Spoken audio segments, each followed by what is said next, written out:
Vice President Kamala Harris and President Donald Trump. Well,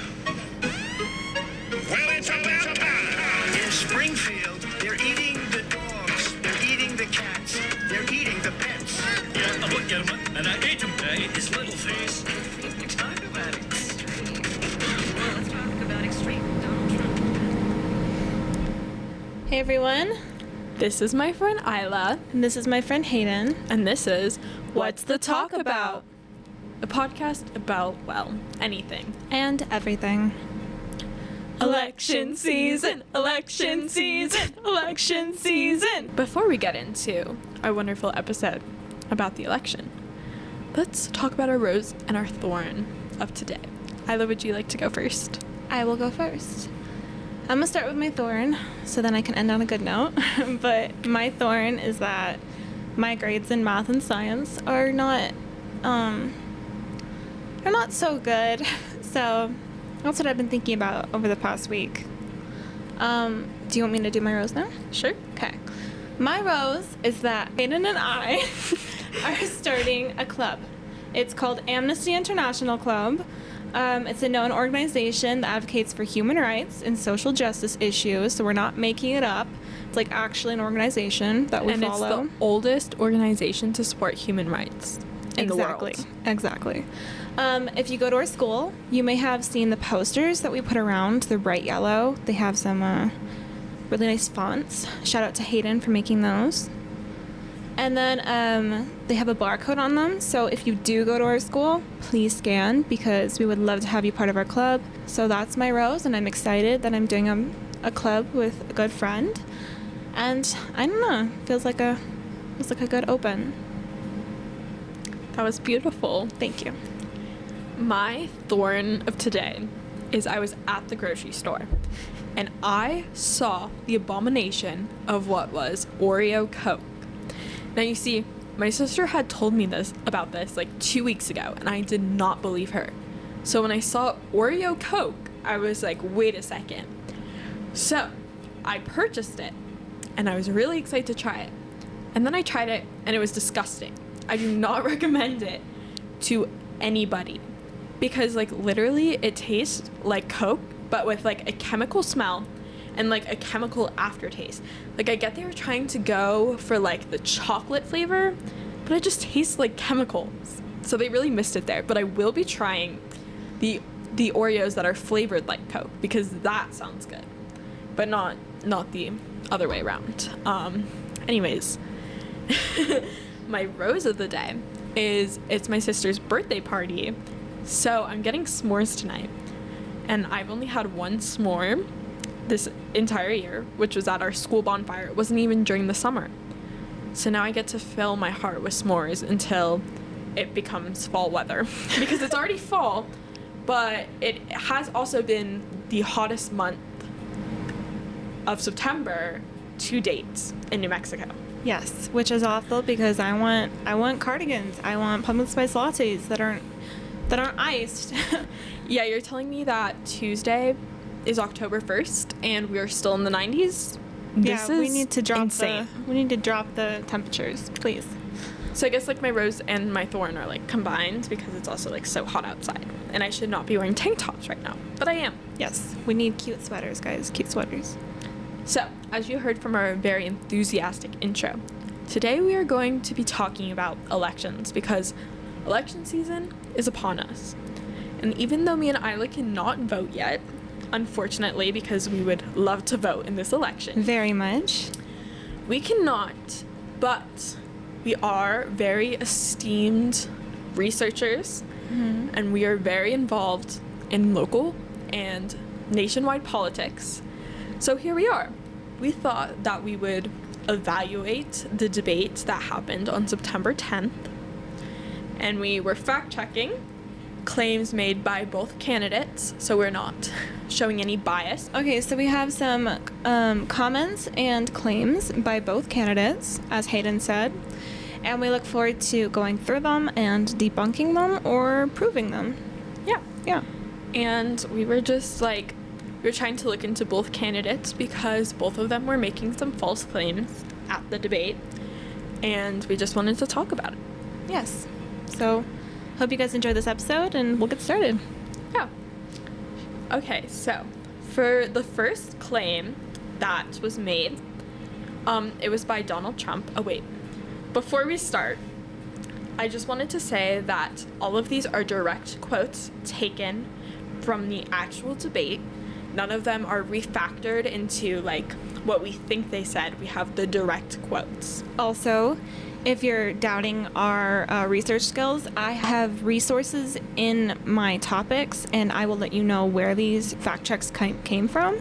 So if you feel like you are doubting it, you can email us or find us on Instagram at What's the Talk About, and you can ask for the resources, and we have them for you. So, Okay, shall we begin? yes, you first. Okay, so the first thing that happened at the debate was that Trump calls Harris's dad a Marxist. And his direct quote was, "Her father's a Marxist professor in economics, and he taught her well." In interviews, 3 of Professor Donald Harris's former students told NBC News that they disagreed that Harris's father was a Marxist. He taught at Stanford University for years until he retired in 1998. He did, in fact, study Karl Marx's economic philosophy among the philosophies of other different thinkers. His students recall this, and then Harris has credited her mother for being the parent that shaped her into the person she is today. So although her dad did study Karl Marx's beliefs, he also looked at other philosophers, which I know you do in many different economic and philosophy classes. And if any of you are unaware, Karl Marx is credited with coming up with the idea for communism. So, And we know in America, everyone hates communism. yeah. Big topic. Would you like to go? Yes. The next one is said by Trump, and he said, "We wouldn't have left $85 billion worth of brand new, beautiful military equipment behind." Now, this is in context of leaving military equipment in Afghanistan when we pulled out of the war. Let me give you some background info for those who don't know about the Afghanistan conflict. Basically, in 2020, former President Trump signed the Taliban United States deal, which stated that the United States would pull out of the conflict if the Taliban agreed to a ceasefire. This deadline to pull out of the conflict was in May of 2021, but it was delayed, breaking the contract, resulting in the Taliban's takeover of Kabul. If I'm saying that wrong, I am sorry, and you can correct me on the Instagram page.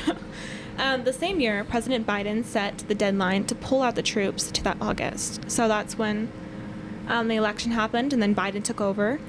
However, it was a slow retreat, and this could be partly because intelligence theorized that Kabul would fall once the U.S. was out of the picture. This has been an ongoing conflict and proposal that has lasted long since before Trump, Biden, and even Obama. In 2014, there was also promises to remove U.S. troops, but that did not occur. Following this removal in 2021, NBC confided that there was, in fact, military equipment left in Afghanistan, and is still there. So Trump is correct in that statement. But let me clarify some things. BBC says a total of 73 aircrafts, nearly 100 vehicles, and other equipment were abandoned by the U.S. troops as they pulled out ahead of the 2021 August deadline. Some aircrafts are not flyable, though, and are damaged. Others have complex navigational systems that may not be able to be used by the Taliban or Afghanistan militants. They have also left numerous amounts of guns, which is M4s, M16s, and other U.S.-made arms and ammunition that are now actually being used and abused by the Afghanistan militants. That's according to a 2023 article. And I want to reiterate, although Trump was correct in this situation, the number is definitely less than 85 billion worth. It actually is closer to 7 billion. And the equipment is also not brand new and has been used before. It's important to point out that Trump did, in fact, sign the original Doha deal between the Taliban and the United States. So him blaming it on the Biden administration isn't necessarily proven. And that's it for mine. Your turn. Okay, so the next one is Trump claims that Harris wants to, quote, confiscate your guns. And basically Trump said she wants to confiscate your guns. That's what he said during the debate. And Harris has advocated for gun safety laws, which is extremely different from taking people's guns away. And she proposes requirements for anyone who sells more than 5 guns a year. This is not, if you have 1 gun, they're going to be confiscated. No, she's saying that you need to be looked at if you're purchasing 5 or more guns. She wants to conduct background checks, and she also wants to make sure that unlawful gun dealers face penalties. Harris then responded moments later, "This business isn't about taking everyone's guns away. Tim Walz and I are both gun owners. We're not taking anybody's guns away." So if you are voting on gun issues, which is you're guaranteed the right to own guns in the Constitution, if this is a big issue for you, neither party is trying to completely eliminate guns. Okay, my next one is Harris says Trump oversaw manufacturing job losses. So basically the direct quote is Donald Trump said he was going to create manufacturing jobs. He lost manufacturing jobs. That's what Harris said. Let me explain this a little further. From 2020, after the pandemic began, the economy immediately resumed adding manufacturing jobs, increasing each month from May to December 2020, before a small loss in January 2021. But these gains were not enough to make up for the losses of March and April of 2021. So the overall loss total for Trump's 4 years in office was a total of 178,000 jobs. This is as stated by CNN. Before you start to blame it on the pandemic, more info suggests that the economy experienced a net loss of 48,000 manufacturing jobs before, in 2019, during his presidency. This means that Harris is, in fact, correct. Trump did promise manufacturing jobs, and his administration did not follow through, whether this is before or after the beginning of the pandemic. Okay, your turn. Okay, so this one's kind of a hefty one. There's a lot of information that has to go into this for it to make sense. But Kamala Harris was wondering if Trump would end the Russia-Ukraine war by giving up on Ukrainian interests. And the direct quote from the debate was her saying, "I believe Donald Trump says that this war would be over within 24 hours. It's because he would just give up, and that's not who we are as Americans." Harris's comments came during a lengthy exchange that was kicked off when debate moderator David Murr asked Trump, "Do you want Ukraine to win this war?" Trump responded by saying only that, quote, "I want the war to stop. I want to save lives that are being uselessly and people being killed by the millions."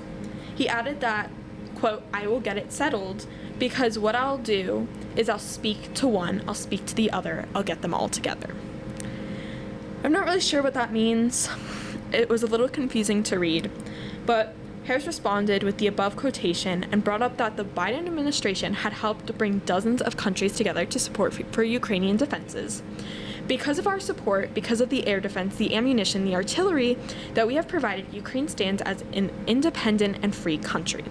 If Donald Trump were president, Putin would be sitting in Kiev right now, which is what Kamala said, which is a direct quote. Trump hasn't publicly discussed what his specific plan to end the war would be. The Washington Post reported in April that the plan was essentially a land for peace deal, citing people who discussed the plan with Trump and his advisors. The Post reported that Trump would plan to push Ukraine to hand over control of Crimea and the Donbas region to Russia in any future deal, which would effectively formalize the gains Russian President Vladimir Putin made during his illegal invasion. In exchange, the Post reported Putin would stop the war. The report attacked criticism across the political spectrum and from Kiev, with many lawmakers and its international figures saying the deal amounted to appeasement. Harris's latest comments build on the narrative that Trump continues to seek cozy ties with Moscow. Before Russia invaded Ukraine, Trump praised Putin as a genius and savvy for declaring his intention to invade. Even if Trump won and tried to stop the war, US and European governments say Russia has shown no sign it is generally interested in any peace negotiations. So both sides kind of have different factors to it. I guess in a way, I don't think this is true, but I think that there's some issues surrounding the claim, for sure. I agree. My next one is Harris says no U.S. military members are on an active duty in a combat zone. There's been lots of discussion online about this claim. Her exact quote is, and as of today, there is not one member of the United States military who is on active duty in a combat zone, in any war zone around the world. The first time this century. That's what Harris said. Now, it is proven correct that the U.S. is neither engaged in a war nor has service members fighting in active war zones anywhere in the world. However, it's also correct that some U.S. military service members are stationed in areas in the U.S. or areas the U.S. government recognizes as combat zones. Now, there is a large difference between combat and active war zone. This signifies the contrast. And also some military personnel are in fact still in Iraq to help with the dispute of ISIS, along with other Middle Eastern countries. But it's also important to note that it is just because a service member is in one of those locations does not mean they are engaged in war. This is an incorrect claim in more detail, but is correct in meaning we are not engaged in any active wars right now. Your turn. Okay. So the next one I have is Trump claims that he saved Obamacare. And his quote was, "Do I save it and make it as good as it can be, or do I let it rot and I saved it?" So during Trump's term in office, he made several attempts to repeal the Affordable Care Act. While those efforts were unsuccessful, Republicans in Congress did repeal its individual mandate, which required people to have health insurance or face fines. Okay. My next one is, did Trump's election cases fail on standing? This is a direct quote. Again, we always start with direct quotes. No judge looked at it. They said we didn't have standing. That's the other thing. They said we didn't have standing. Can you imagine a system where a person in an election doesn't have standing? The president in the United States doesn't have standing? That's how we lost. If you look at the facts, I'd love to have you do a special on it. I'll show you Georgia, I'll show you Wisconsin, and I'll show you Pennsylvania, Trump said. According to PBS, the lawsuits failed for different reasons. Some were dismissed for lacking standing, which means the judge ruled that the plaintiff didn't have a stake. Others had errors in the filings. But in many cases, judges determined that the allegations lacked proof and merit. This is proven. Judges did conclude that Trump lost, and that they found no credible evidence that fraud changed the outcome even in a single state. The cases that did fail in standing were because of Trump and his lawyers' avoidance and lack of needed evidence, according to the Cato Institute. That's mine. Very interesting. I know. The next one, this one's difficult. Is migrant crime happening at high levels? Donald Trump said, quote, "They've destroyed the fabric of our country. Millions of people let in, and all over the world, crime is down all over the world, except here. Crime here is up and through the roof, despite their fraudulent statements that they made. Crime in this country is through the roof, and we have a new form of crime. It's called migrant crime. I like that. It's happening at levels nobody thought possible," end quote. Let me just remind you all that America is built upon migrants. Everybody immigrated here. Very except important. for the indigenous people who were here first and that we imposed upon. But America is just a melting pot of all these different cultures, these races, these beliefs, their religions. That's a very important point when you were talking about nationalism or this idea that immigrants shouldn't be in this country, because we are, like Hayden said, all immigrants. So even if your family was immigrants 5 generations ago or just 2 generations ago, we're all immigrants, except for the indigenous people. Exactly. Now, my response to this quote is that the rate of violence and property crimes dropped in the first 3 months of 2024 compared with the same period last year.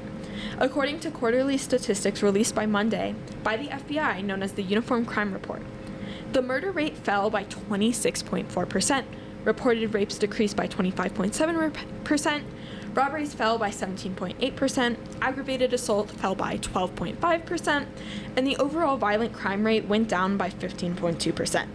The statistics indicate.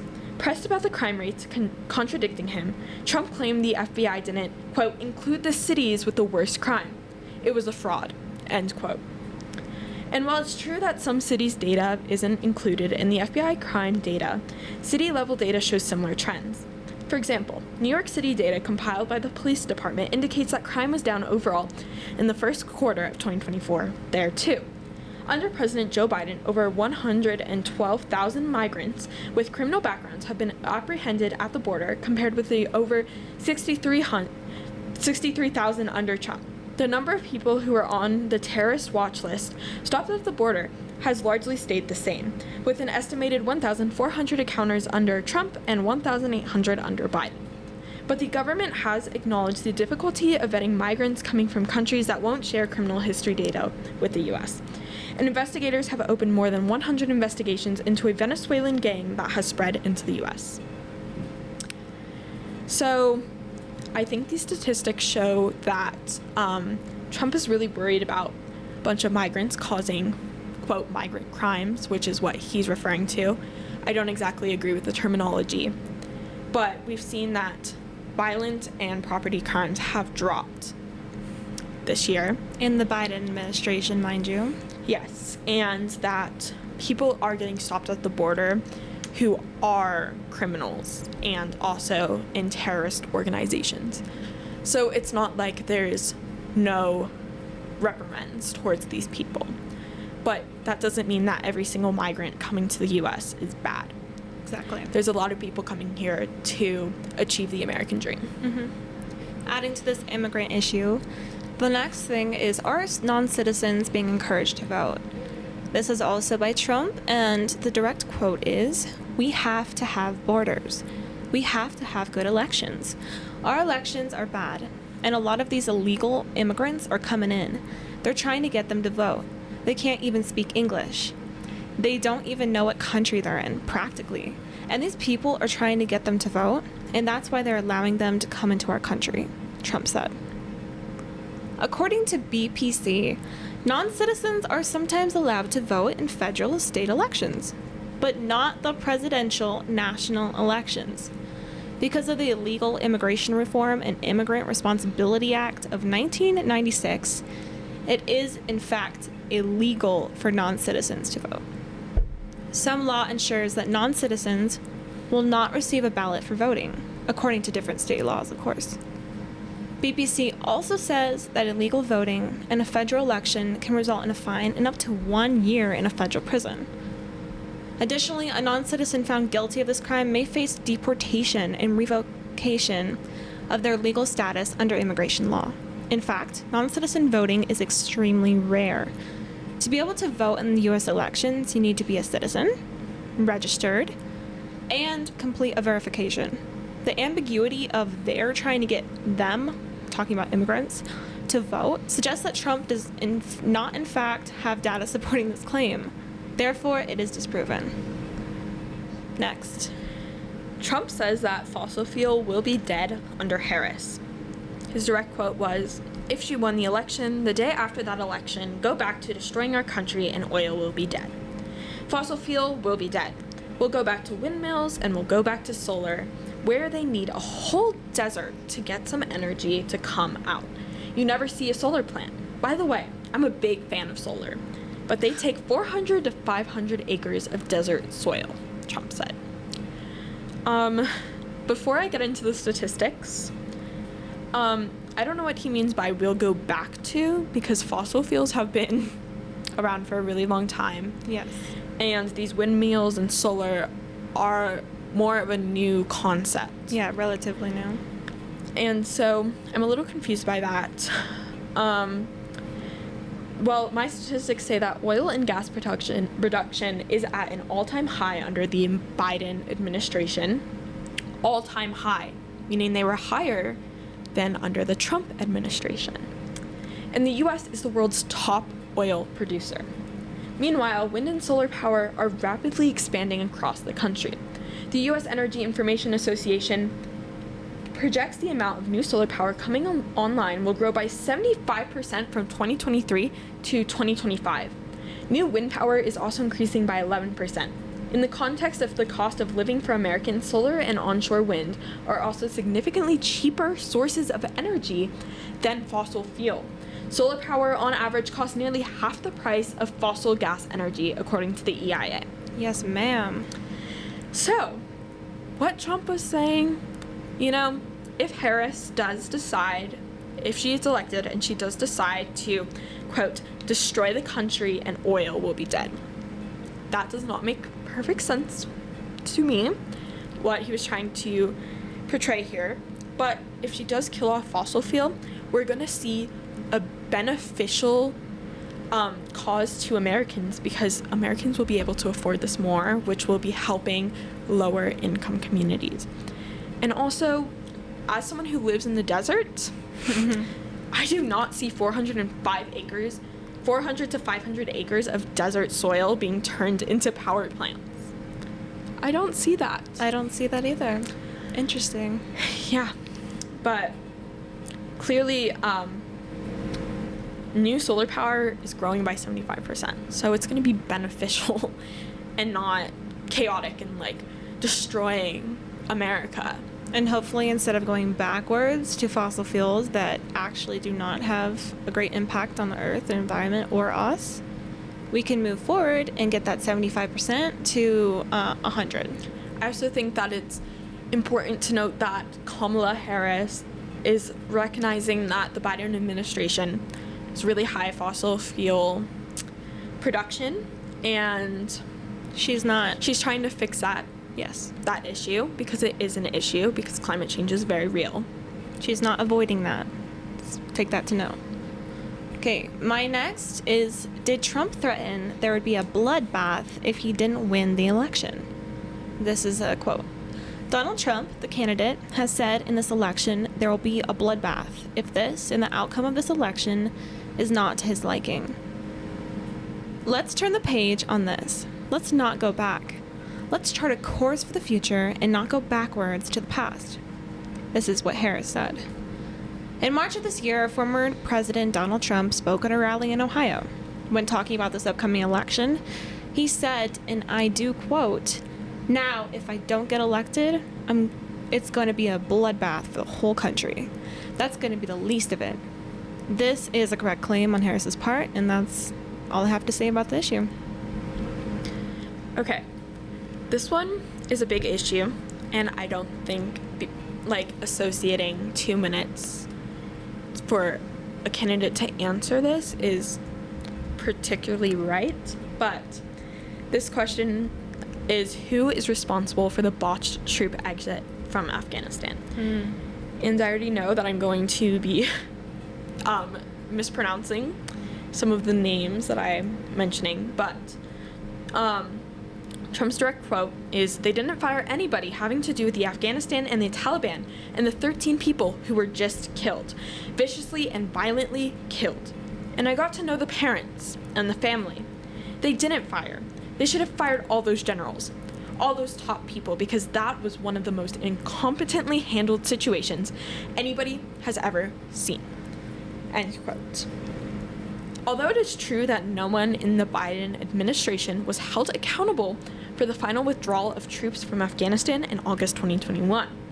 However, Trump and Biden share responsibility for the withdrawal and its consequences. Both publicly supported pulling U.S. troops out and rejected advice from military commanders to keep a small U.S. force on the ground. Trump and his supporters have tried to solely blame Biden and Harris for this chaotic pullout. The Biden administration, in a National Security Council report last year, tried to pin most of the blame on the Trump administration, arguing that Biden was severely constrained by Trump's decisions.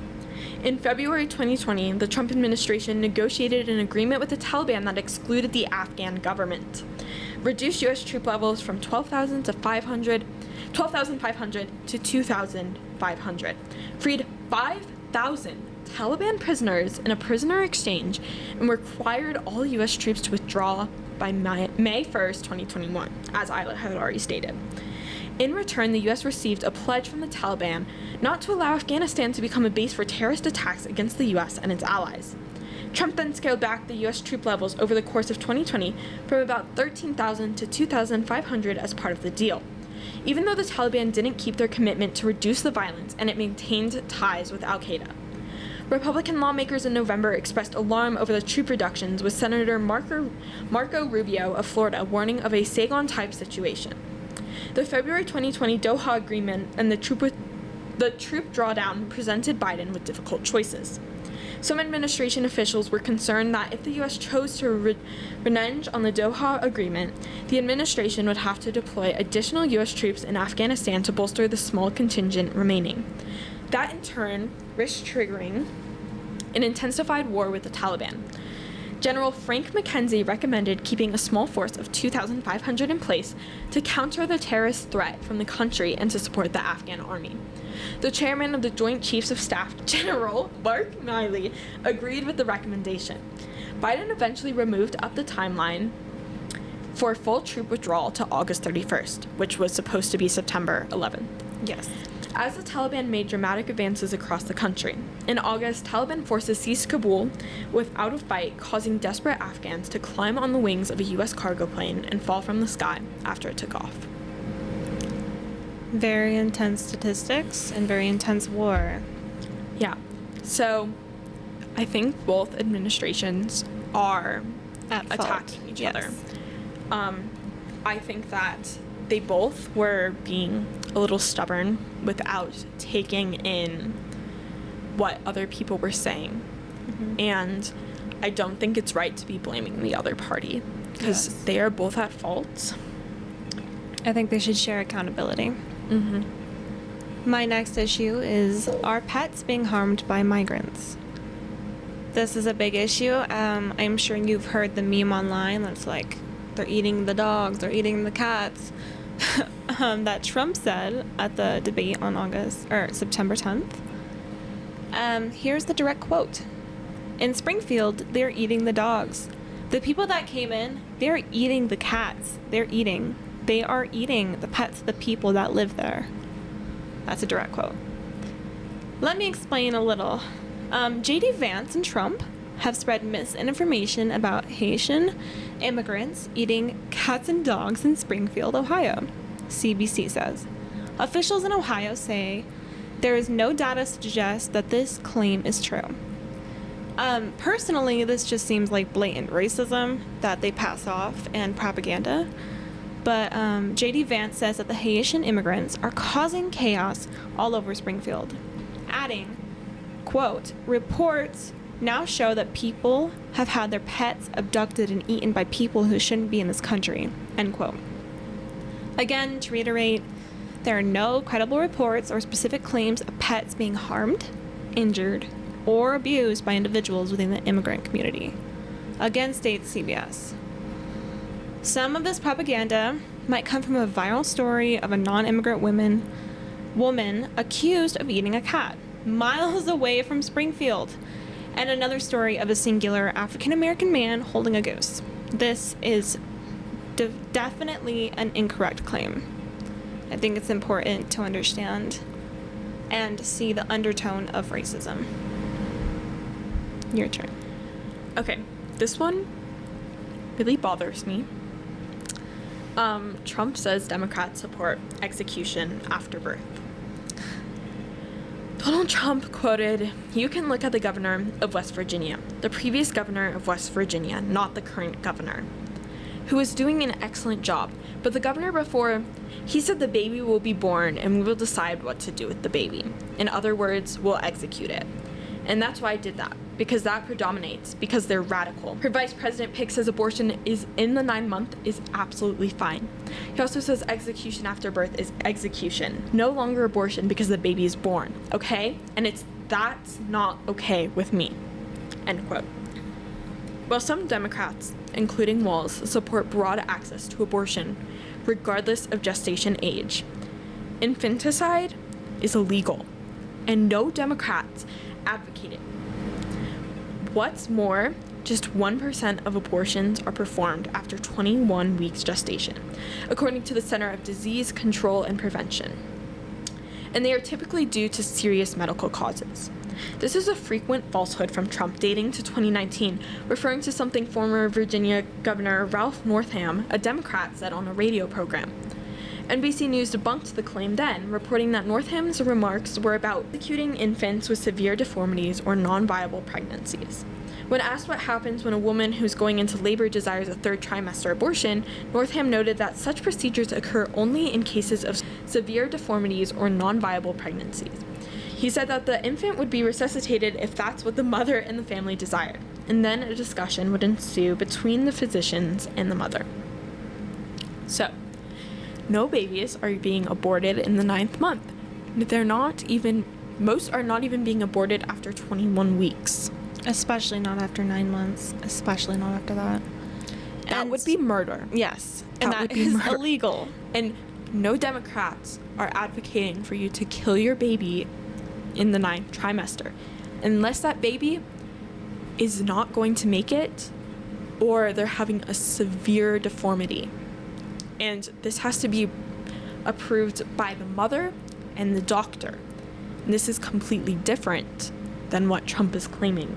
I also want to remind the people listening that you may not agree with some of our views. That is perfectly okay. We were doing this podcast because we did want to do a fact check and see what candidates were lying and were not lying. Completely unbiased. Obviously, we're a little biased because we do believe in one candidate more than the other. But I do want to talk about that claim by Trump of abortion rights and the fact that you said that it's between the physician and the mother, right? Or the parents of the child. I want to remind people that it is a personal matter. You having a child is a personal matter, and it should be a state matter, not national, in my opinion. That's just my opinion. And also, me and Hayden are women, so we are allowed to have this opinion. That Yes. makes sense. My next one is, Trump says inflation is probably the worst in our nation's history. The direct quote. Look, we've had a terrible economy because inflation has, which is really known as a country buster. It breaks up countries. We have inflation like very few people have ever seen before. Probably the worst in our nation's history, Trump said. According to Forbes, inflation has been far worse under Biden than Trump. This is true, rising 19% during the first 42 months of Biden's term versus 6% during the same period in Trump's term. But Trump has exaggerated inflation levels, claiming it's the worst it's ever been. And while inflation did peak at a 4-decade high of 9.1% in June 2022, it has been higher before when it was 14% in the 1980s, 11 in 1974, 10.9 in 1942, 17.8 in 1917. So it is not the worst in the nation's history, but it is the worst in the past few decades. And this is partially because of the pandemic and Biden's administration. Sort of going to kind of continuing on about the Biden administration, have the jobs created under the Biden administration been bounce back jobs? Donald Trump said, quote, "The only jobs they got were bounce back jobs. These were jobs bounced back, and it bounced back, and it went to their benefit. But I was the one that created them," end quote, Trump. The U.S. regained all the jobs lost during the COVID-19 pandemic in June 2022. Since then, more than 6 million jobs have been created, and that's all I have to say. Okay, good statistics. My next one is, are 21 million migrants coming into the U.S. monthly? This is the direct quote. But when you look at what she's done to our country, and when you look at these millions and millions of people that are pouring into our country monthly, where it's, I believe, 21 million people, not the 15 that people say, end quote, Trump. This info comes from BBC. When Joe Biden came to office, there were more than 10 million encounters at the border. In Trump's administration, there were 2.4 million. These are encounters, not admissions. And although it is more in Biden's administration, that does not mean that these were admissions into the country. According to PBS Fact Check, the number has risen to about 11.6 million, not 21 million, not even 15. In conclusion, this is proven false. That's all I have to say about that one. So Trump says he has nothing to do with Project 2025. He said, I have nothing to do with Project 2025. That's out there. I haven't read it. I don't want to read it, purposely. I'm not going to read it. This was a group of people that got together. They came up with some ideas, I guess. Some good, some bad, but it makes no difference. Trump has spent weeks trying to push back against associations with Project 2025. A 900-page policy with lists put out by Heritage Foundation. It's true that Trump has disavowed some of the policies in the document, that he didn't write it, but many of his allies and former aides are behind it and have advanced the positions proposed in it. The Heritage Foundation also had significant influence in the Trump administration. In 2018, it boasted that Trump and his administration embraced nearly 2/3 of the policy recommendations it advanced in a similar document. So, even if Trump hasn't written a single word in this book, or not the book, but the Document? the Project 2025, even though he may have not written any of the words, there's these people in his office, his trusted people, his aides, people running his campaign have written these things. So they are his ideas. Maybe not all of them. And he's saying that some of them he doesn't agree with, which is okay, but he still agrees with most of these. And the Heritage Foundation is saying that in his last presidential rule, he was going off of a similar book, and he achieved the policies in this book. So we can assume from the past, which we have clearly seen, that it probably will repeat itself with Project 2025 if he is elected. Okay, my next one is very interesting. Trump says Harris wants to do transgender operations on illegal aliens that are in prison. That is pretty much the direct claim. This sounds like a crazy claim when you hear it, and crazy sentence in general, but it does refer to when Harris noted in a presidential bid survey that as the California State Attorney General, she backed the California Department of Corrections and Rehabilitation. She backed the California Department of Corrections and Rehabilitation. I can't say Rehabilitation. Rehabilitation. Hold on. She backed the California Department of Corrections and Rehabilitation decision to provide gender transition surgery to state inmates, according to ABC News. This reflects her support for the transgender community and need for possible medical procedures. In conclusion, she does support transgender transitions to those that are incarcerated. So in this way, Trump may have stated it a little more aggressively, but yes, she does support that, and he seems to have seen that in a negative light, but some people, especially in the LGBTQ community, see that in a positive light. And I want to point out that this is one of the only times they do mention the LGBTQ plus community. So the next one is, would Trump tax cuts create a $5 trillion deficit? Harris said, my opponent, on the other hand, his plan is to do what he has done before, which is to provide a tax cut for billionaires and big corporations, which will result in a $5 trillion American deficit. My opponent has a plan that I call the Trump sales tax, which would be a 20% tax on everyday goods and that you rely on to get through the month. Economists have said that the Trump sales tax would actually result for middle-class families in about $4,000 more a year, end quote by Harris.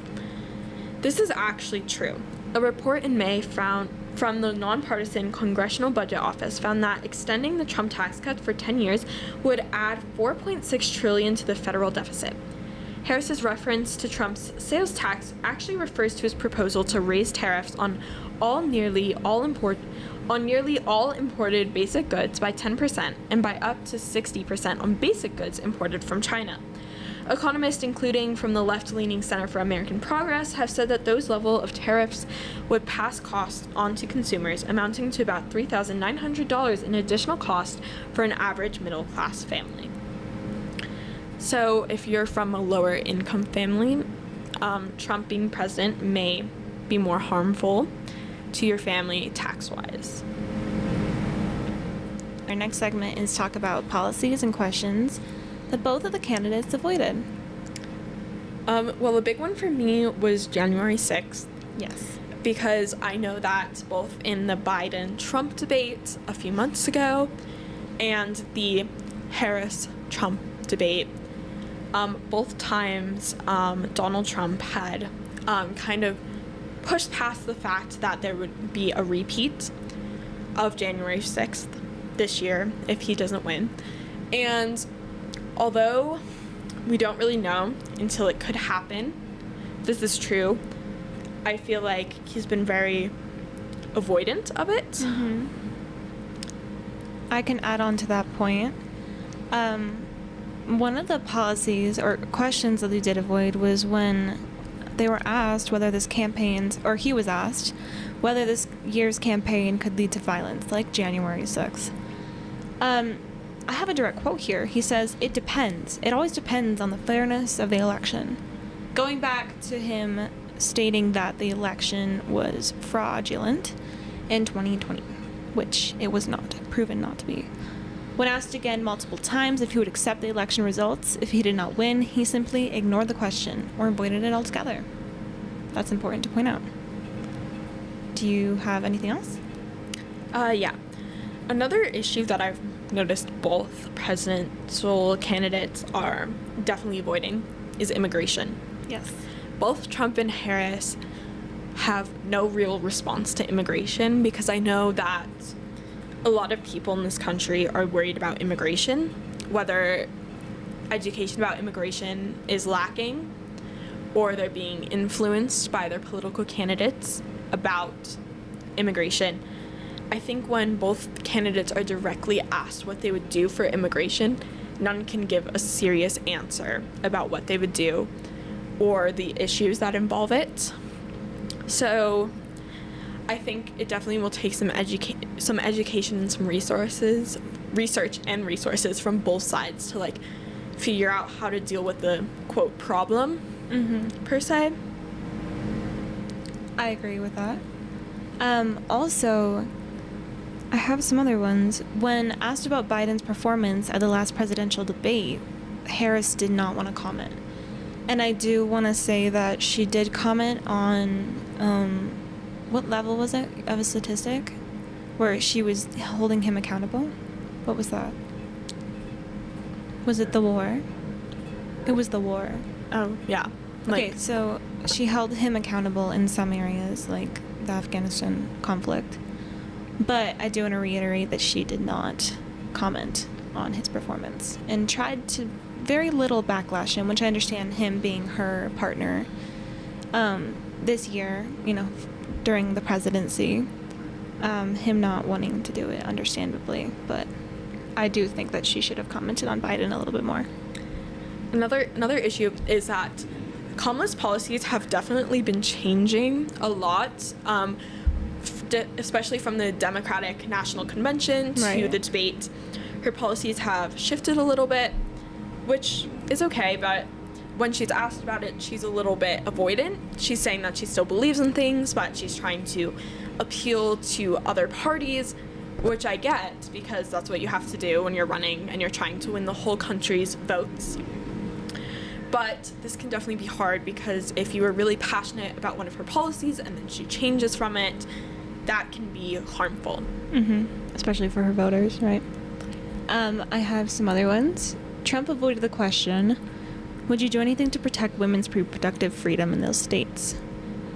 Obviously, he avoided it. He has never claimed to care about reproductive rights, other than he is pro-life. And he goes, women love Trump. Right, which is actually a false claim because we are women, turns out. And I also have another one. As president, what would you do to protect us against escalating climate change? Both of them did not talk about climate change. I want to say that. And also fracking. Yes. That was environmental issues were not brought up as many times as I feel they should have been. Yeah, Kamala has kind of been piggybacking off of Biden. She'll be like, I'm still going to do the same things. Obviously, it's an issue. It's being worked out. Yes, but that's very ambiguous for both of them, and Trump has not made any initiative towards any climate change like policies, any climate change policies. And I also want to say, very important, that they both avoided detailed talk about the Israel-Hamas conflict. I was just about to bring that up. Exactly. I don't think we should speak too much on it because it's very controversial. It's very hurtful to many parties. But I think that when there's rising conflict and it's getting worse, and like we can also look to Ukraine and Russia, both were very iffy. They're like, we're trying to fix it. But Trump is kind of taking the claim like, if I was president, none of this would have happened. Instead of both working together, possibly their administrations too, because this isn't a necessarily new thing and hasn't been since the past, in 1900s. And Trump has mentioned very anti-Semitic things. He has said that if a Jewish person wants to like stay alive or to thrive under a presidency, they need to vote for Trump because he is very clearly pro-Israel, and Kamala Harris is going to she's going to charge Israel with these war crimes, and she's going to like destroy Israel, even though Kamala Harris has condemned Israel, but she's also been more Israel than she has been Palestine. The United States does continue to support Israel and our relations with Israel. But it's also important to note that Donald Trump has said some very anti-Semitic things. We have not heard anti-Semitic things from Kamala, so it's important to know the contrast between the two, and how important it is for our world's leaders to talk about world wars, because it is possible that we could join the war at some point. And I think both candidates have talked about this controversial topic. Donald Trump has said that Jewish people would be partially to blame if he loses in November, escalating his persistent campaign trail criticism of Jewish voters and insisting that Democrats hold a curse over them. Very interesting. Yeah. Let's get to the final takeaways. Well, I think that it's going to be a really close run. Yes, I think neither candidate is perfect. I agree. I don't think any candidate has necessarily been perfect in any presidential election. I think it's important to understand the lesser of two evils, mind you, which is sad that both candidates have to decide the lesser of two evils, but... And as two young people, I think it's important to note that we don't exactly feel represented, at least I don't feel represented exactly in any form of government in the U.S. because there's old people, and I mean, Kamala is drastically younger than Biden was. Yes. But she is still older, and Trump is now the oldest running candidate for president ever since Biden dropped out. And I think that's important to note because there's a lot more Gen Z who's finally being able to vote, and it's hard when they feel like their issues aren't being heard. I feel like we just need to be a little more supported and included in political matters, political conversations, and definitely national elections. And it's also important to note that Kamala's campaign has been trying to appeal to younger voters. I don't think it's particularly helping. I mean, she's been using some things from Chappell Roan, and Chappell Roan a few days ago just said that she doesn't like either candidate really, and I think she said she decided not to comment on political views, which is an interesting take for a singer. Not that they have to, they are people, not that they have to vote or openly display their political views. So I do support Chappell in that way. But it's also hard when you're trying to appeal to younger voters but you don't have their issues at heart. I do want to say that I agree with that, but she has some merch that like relates to Gen Z, and I feel like we can be a very unserious generation, but at the same time, if we are not supported in politics, I think we'll just not vote. And if we have too many people not voting in the elections, it could be very detrimental, especially for this 2024. And it's going to have a lot of unhealthy Effects. Yeah, Yeah. because if someone's like, I'm not being represented, I'm not giving my vote, that's going to happen for a while until our generation is old enough to run for president, which is a really long time from now. Yes. So we just want to feel supported. Now, some of our favorite moments. Do you want to go first? Yes.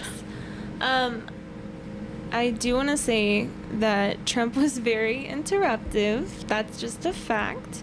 Harris was a little bit on occasion, but I did like how she took the strategy to kind of like poke him with the stick, figuratively, and he often took the bait, so it was funny to watch how much they interacted with each other.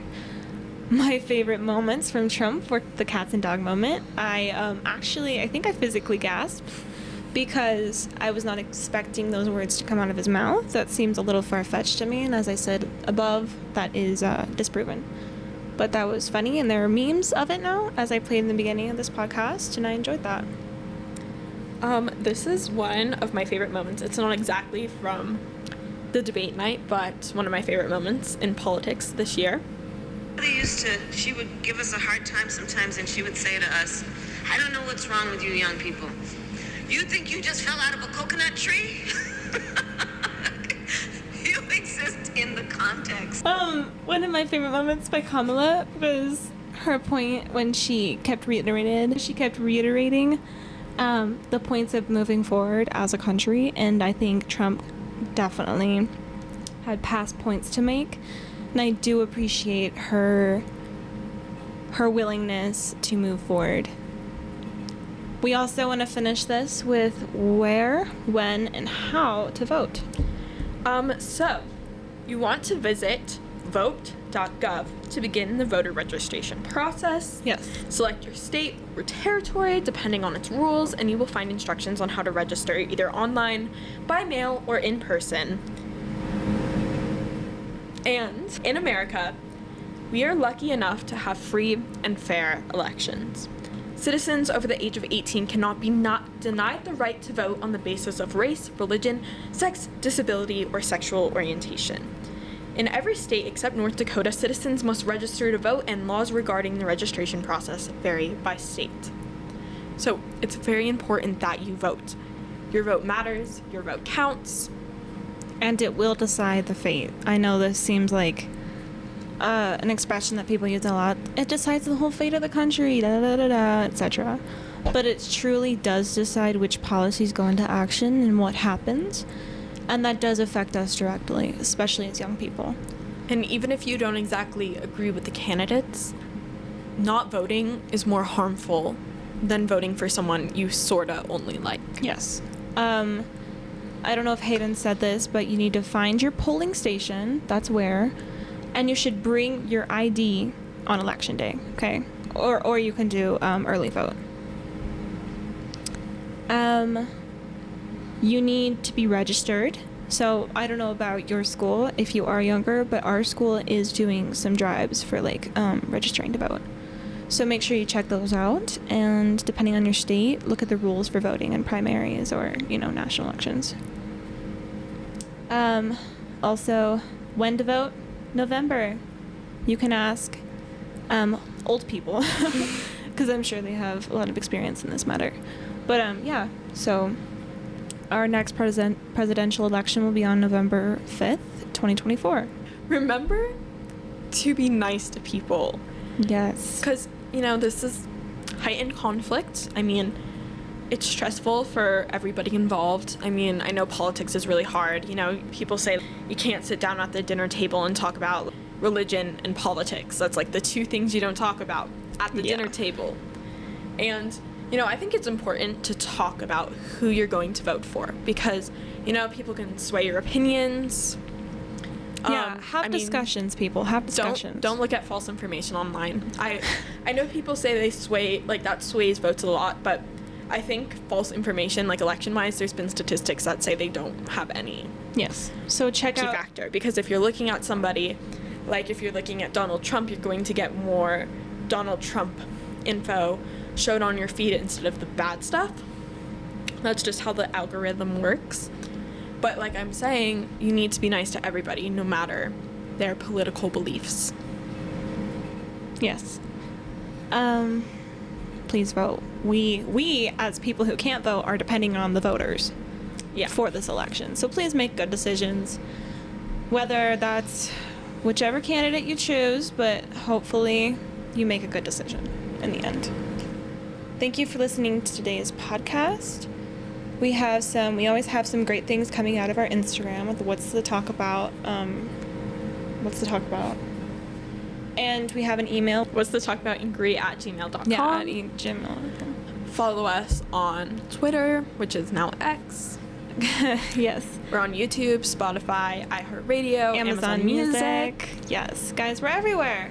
And that means you can listen to us anywhere or everywhere. Huh? Get it? Okay. Thank you. We love you. We love you guys. Go vote. Stay safe out there.